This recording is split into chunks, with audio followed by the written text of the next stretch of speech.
Olá, pessoal. Vamos aqui, então, dar continuidade a mais uma das palestras da nossa sprint de dados. Bom, meu nome é Cora. Eu sou atualmente engenheira de Machine Learning na Nubank. E fazendo minha autodescrição, eu sou uma mulher branca, tenho cabelo loiro, estou vestindo uma blusa preta e meu fundo está desfocado um pouco entre uma mistura de branco e preto.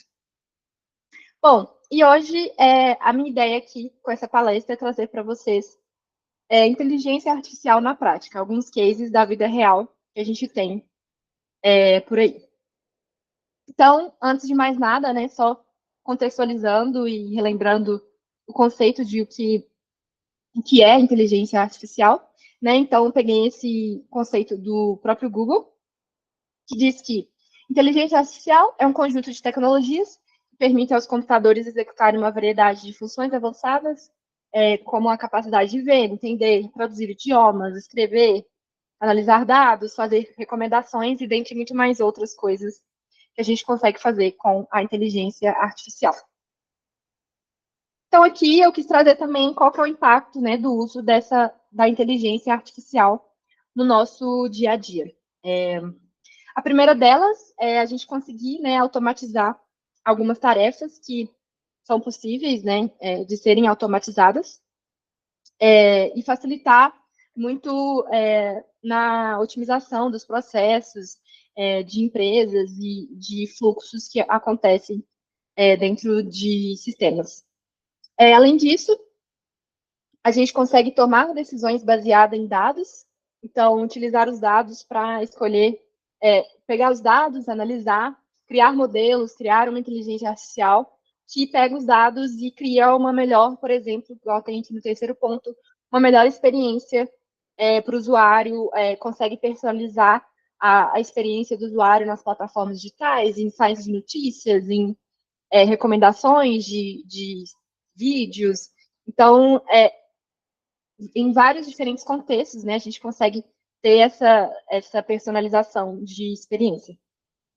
Além disso, a IA é muito usada, está sendo muito usada já na área da saúde, permitiu que ajudasse com alguns diagnósticos, deixar os diagnósticos mais precisos, automatizar muitas das tarefas também que tem dentro da área da saúde.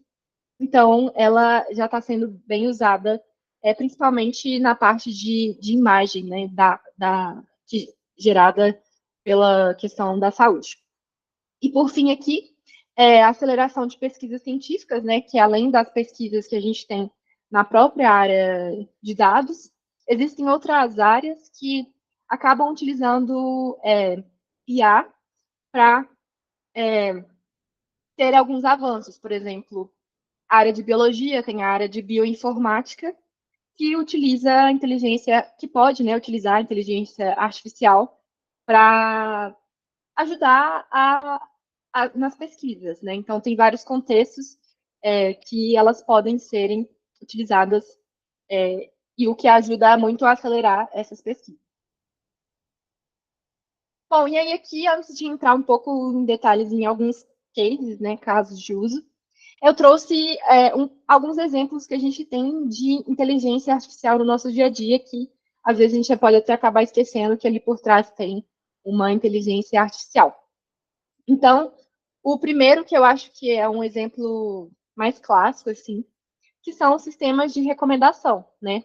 Então, aqui eu trouxe alguns exemplos de plataforma, né, como o Spotify, Netflix, Amazon, YouTube, todo o processo ali que a gente tem por trás, quando a Netflix vai te recomendar um filme, te recomendar uma série, ou o Spotify te recomenda uma playlist que ela acha que você vai gostar, a Amazon no lado dos produtos que você pode se interessar em comprar, no YouTube dos vídeos, toda essa parte ali dessa recomendação por trás tem uma IA funcionando, né? Tem um modelo ali que está funcionando, pegando os seus dados, pegando toda a sua dinâmica com as plataformas e te recomendando ali um produto de acordo com o seu uso dessas plataformas. Então, é um exemplo que a gente acaba tendo no nosso dia a dia sempre. Outro exemplo, né, que também já é muito comum na maioria dos celulares, que é a detecção e reconhecimento facial. Alguns celulares para desbloquear já usam esse reconhecimento facial. Alguns bancos também utilizam esse reconhecimento facial para autenticar, né, nos bancos. Então, essa detecção e reconhecimento facial também por trás é uma inteligência artificial que foi configurada. Por fim, aqui, não sei se muitos sabem, mas mapas de navegação também, para escolher a melhor rota para você, como o Waze, né, e o Google Maps, que eu acho que é um dos aplicativos mais usados, é também ali uma inteligência artificial por trás que está tentando te entregar ali o melhor caminho. E por fim aqui, né, acho que é os mais presentes, que são os chatbots e as assistentes, né, que são ali chatbots, digamos, robôs, né, que a gente conversa, por exemplo, para resolver algum problema de suporte, de banco, de sites, e assistentes, né, que a gente tem dos celulares Android, o Google Assistente, dos celulares iPhone, a Siri, e também a Alexa, que a gente consegue pedir coisas, conversar, perguntar coisas no nosso dia a dia.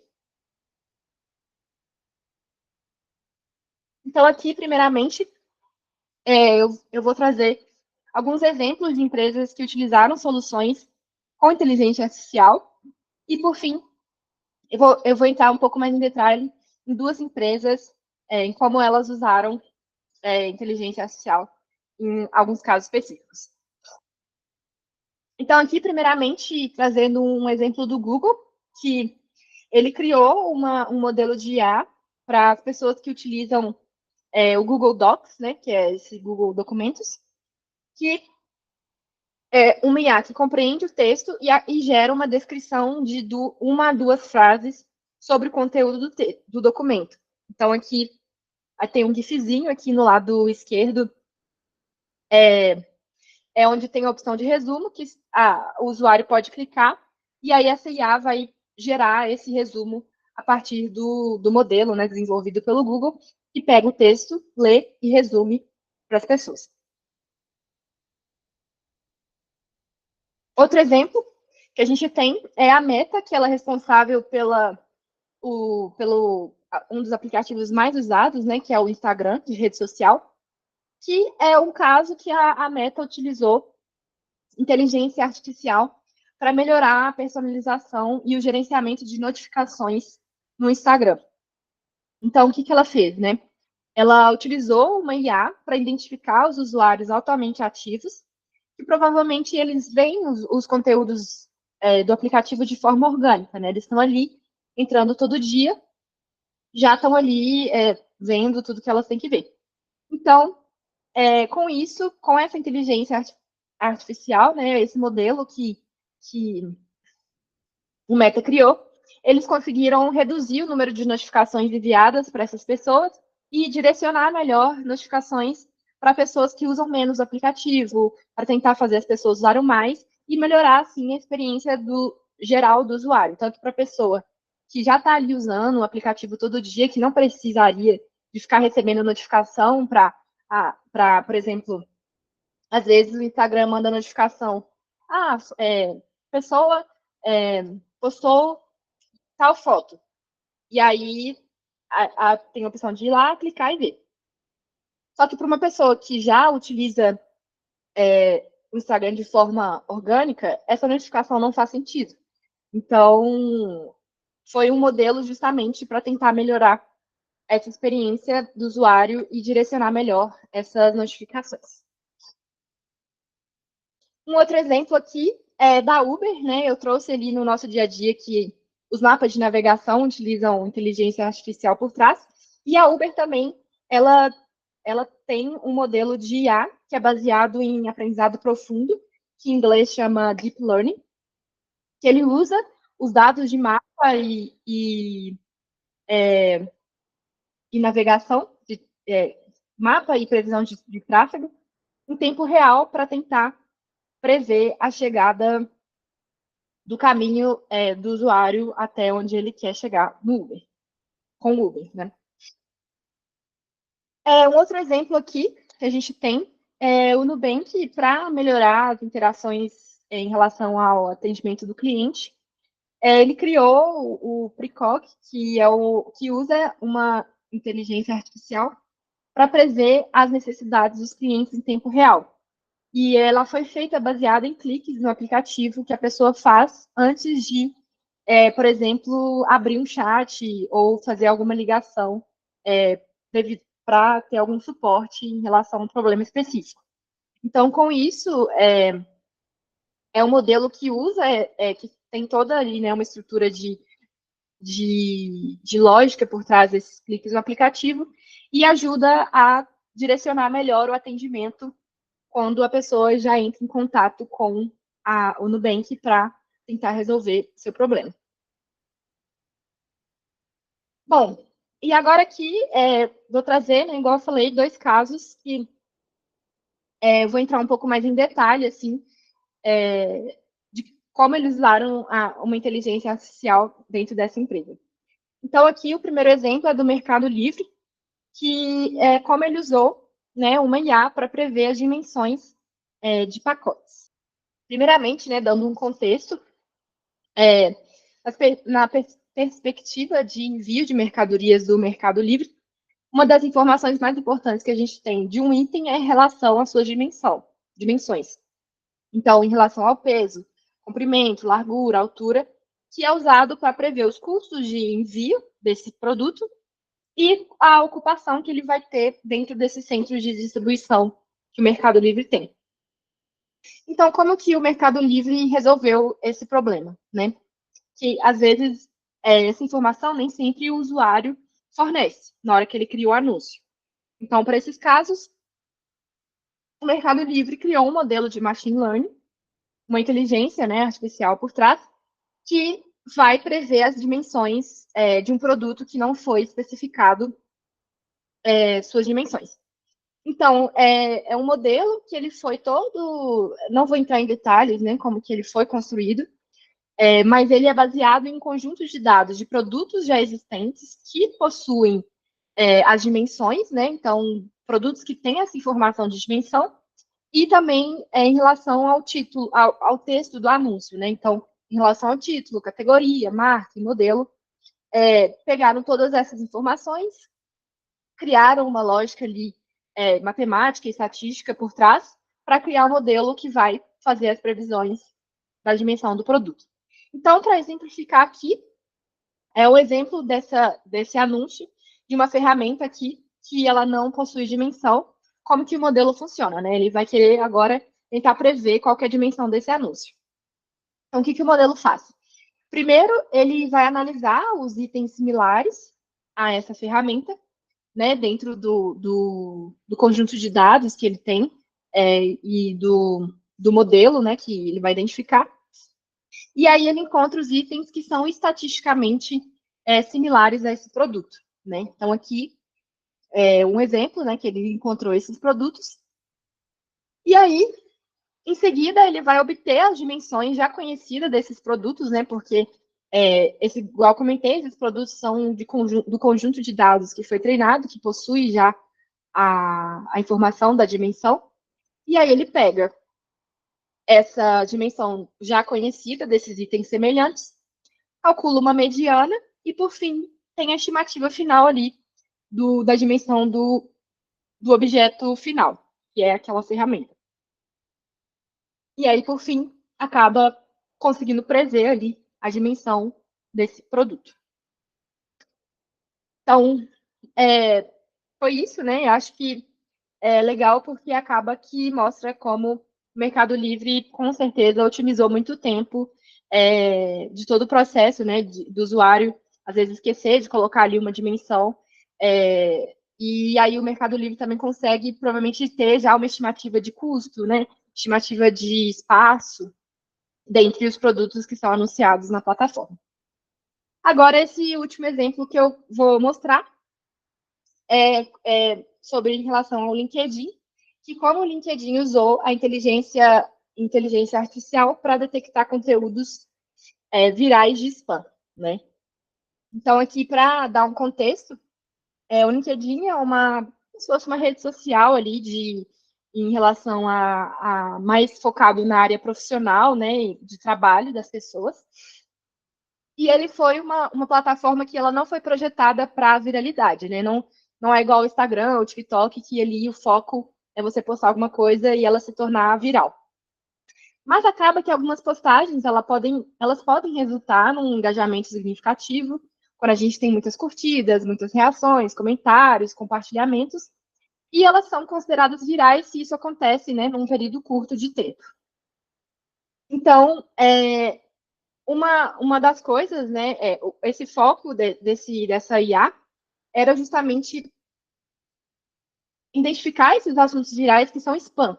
Spam, o que o LinkedIn considera por exemplo, publicações que violam as políticas do LinkedIn, ou publicações que têm relação a discurso de ódio, xingamentos, dentre outras coisas que fogem do objetivo da plataforma. E aí, para isso, a estratégia do LinkedIn foi criar modelos de IA que vão detectar esse conteúdo violador.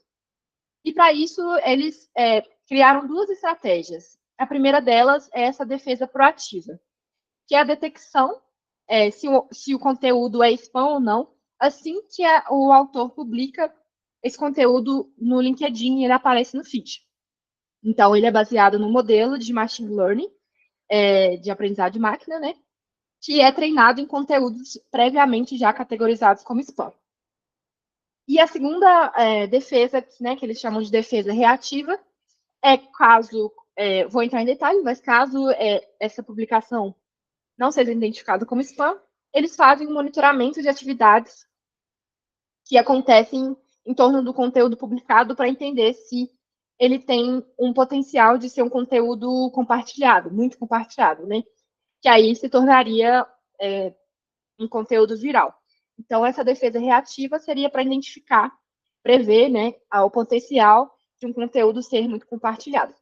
Então, aqui, nessa timelinezinha aqui, para justamente exemplificar melhor, supondo aqui que a gente tem um autor que ele fez uma postagem no LinkedIn que contém algum palavrão ou algum xingamento a alguém. E aqui, embaixo aqui, a gente teria como se fosse a linha de tempo desde quando essa pessoa publicou essa publicação ofensiva. Então, nesse tempo T1, é quando a pessoa chega e faz a publicação ofensiva, ofendendo algum usuário, por exemplo. E aí, aqui que é quando entra a defesa proativa, que é o classificador de machine learning, que entra em ação e verifica se o conteúdo é spam ou não. A partir daí, supondo, né, que ele não identificou que é spam, aqui entre o tempo T1 e o tempo T2, a gente pode ter ali reações positivas em relação a esse conteúdo, porque provavelmente as conexões desse usuário têm mentalidade semelhante e vão ali concordar, por exemplo, com o que esse usuário está postando. Mas a partir ali do T3, T4, T5, a gente consegue ter, acaba que esse conteúdo tem mais reações, então reações mais mistas, alguns reportes aqui do conteúdo, reações negativas, e com esse tempo, né, com essas reações mais negativas, o classificador reativo entra em ação e verifica que é uma postagem que está se tornando viral, né, que muitas pessoas estão visualizando essa postagem. E aí, como que é, né, todo esse fluxo desde quando a pessoa faz a publicação até o LinkedIn verificar que é spam e remover esse conteúdo. Aí aqui trouxe esse fluxograma para mostrar, né? Primeiro a gente tem a parte de criação do conteúdo, né, que é a criação do post, e ele passa pelo classificador de machine learning, que aí ele tem a opção de detectar automático se a publicação é spam ou violação de políticas. No caso que ele fala detecção automática e verifica que realmente é uma publicação de spam, o LinkedIn vai e filtra o conteúdo. Se ele não identifica, ele passa por uma revisão humana, que verifica se o conteúdo é spam. Se for spam, ele prossegue para filtrar, mas se não for spam, ele mantém a exibição do conteúdo. E aí que entra a defesa proativa, né? Que o LinkedIn mantém um monitoramento dos sinais de engajamento da publicação. E aí, quando ela detecta que tem potencial do conteúdo se tornar viral, né, de viralizar, ele volta para a verificação do conteúdo, para verificar se o conteúdo é spam ou não. Então, toda essa inteligência artificial criada, né, para o LinkedIn, para evitar que conteúdos que violam as políticas do LinkedIn e de spam sejam publicados, né, no feed do LinkedIn. E aí é legal trazer aqui, né, os impactos que isso tem para a plataforma do LinkedIn, né, que é diminuir as visualizações em conteúdos de spam, diminuir as visualizações em conteúdos que violam as políticas e manter ali, né, a plataforma um ambiente mais seguro e mais protegido, melhorando a experiência do usuário, né, mantendo o foco do que a plataforma é feita para trocar conhecimentos, trocar trocas profissionais, e não ser uma plataforma com discursos de ódio ou posts que violam as políticas do LinkedIn ou spam, entre outros. Então, esse é um exemplo legal, assim, de como que um modelo, né, de IA foi criado para melhorar isso, toda essa estrutura do LinkedIn. Então, aqui, por fim, né, quis trazer esses exemplos, né, para a gente realmente ter uma ideia de como que as empresas estão usando, que acaba que, por exemplo, você está lá mexendo no LinkedIn, mas nem está sabendo que tem por trás ali toda uma verificação do seu post, para ver se ele é um post bom, um post que viola as políticas ou não. E dentre todos os outros exemplos, né, que eu trouxe aqui, para mostrar como que é no dia a dia o uso da IA no dia a dia. Então, aqui as considerações finais, eu quero trazer aqui, né, as ferramentas e a linguagem mais usadas para desenvolver inteligências artificiais. E dentre a linguagem, né, mais principal é usada a Python, que ela possui várias bibliotecas, né, como aqui eu trouxe sklearn, Space, TensorFlow, que são bibliotecas que permitem o desenvolvimento desses modelos de aplicar lógicas matemáticas, estatísticas dentro dos dados que você tem. O Spark, que é uma ferramenta que ajuda a fazer processamento e análise de alto volume de dados. E SageMaker, Kubeflow, Databricks são ferramentas que elas estão presentes ali na construção do modelo e nas pipelines que são criadas para você rodar aquele modelo. Então, desde a parte ali que você está desenvolvendo, fazendo testes, vendo o que dá bom ou não no seu modelo, você consegue usar essas plataformas aqui para fazer isso. E aqui é trazer as tendências, né, que estão acontecendo aí em IA. E a principal dela é a GenAI, né, que é a inteligência artificial generativa, que, de forma resumida, é a capacidade de a gente criar outputs novos, como imagens, música, vídeo, arte, dentre várias outras coisas. E dentro da GenAI, né, a gente tem o LLM, que é Large Language Model, que traduzindo grandes modelos de linguagem, e o LLM é como se fosse um subconjunto da GenAI, só que o LLM ele é baseado, focado, né, no reconhecimento de texto e geração de texto. Então, um grande exemplo que a gente tem, que está bem presente hoje em dia, no nosso dia a dia, é o chat GPT. E por fim aqui, né, apesar de a gente mostrar que esse uso, né, da IA no nosso dia a dia, a gente ainda existem desafios que são muito presentes nas empresas e nessa construção dos modelos. Então, eu trouxe aqui alguns pontos. O principal é a qualidade e disponibilidade dos dados, porque, às vezes, empresas, elas têm ideias de modelos que elas querem desenvolver, mas os dados que ela tem disponível para isso não são suficientes, ou são dados que não são bons para serem analisados, Então, é algo que acho que é o mais importante, né? Porque todos os modelos que a gente desenvolve, tudo que a gente usa numa inteligência artificial, o principal são os dados. Então, a gente tem que garantir que são dados de qualidade e que a gente tem os dados que a gente precisa disponível para isso. O outro ponto é a integração da IA com outros sistemas, né? Isso hoje ainda pode ser um desafio para muitas empresas, porque existem alguns casos que você pode só criar uma IA e usar ela separada de um sistema, mas muitos dos casos você quer integrar essa IA num sistema.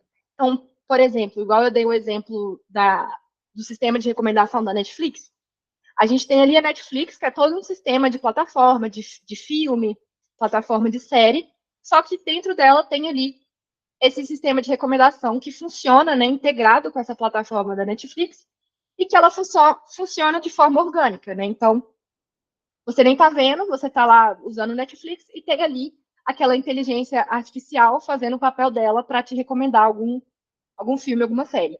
Então, alguns sistemas são mais complexos de você acabar precisando, né, ter essa integração com uma IA que você cria. O outro ponto aqui que ainda é muito discutido, que é as questões éticas e legais, em relação principalmente à privacidade dos dados, né, que a gente precisa ter quando a gente vai analisar esses dados, e as questões éticas que podem ser que os dados eles acabam sendo tendenciosos, por exemplo, para um lado mais preconceituoso, que é algo que na construção de um modelo, né, na construção de uma IA, você precisa tomar muito cuidado para isso não acontecer.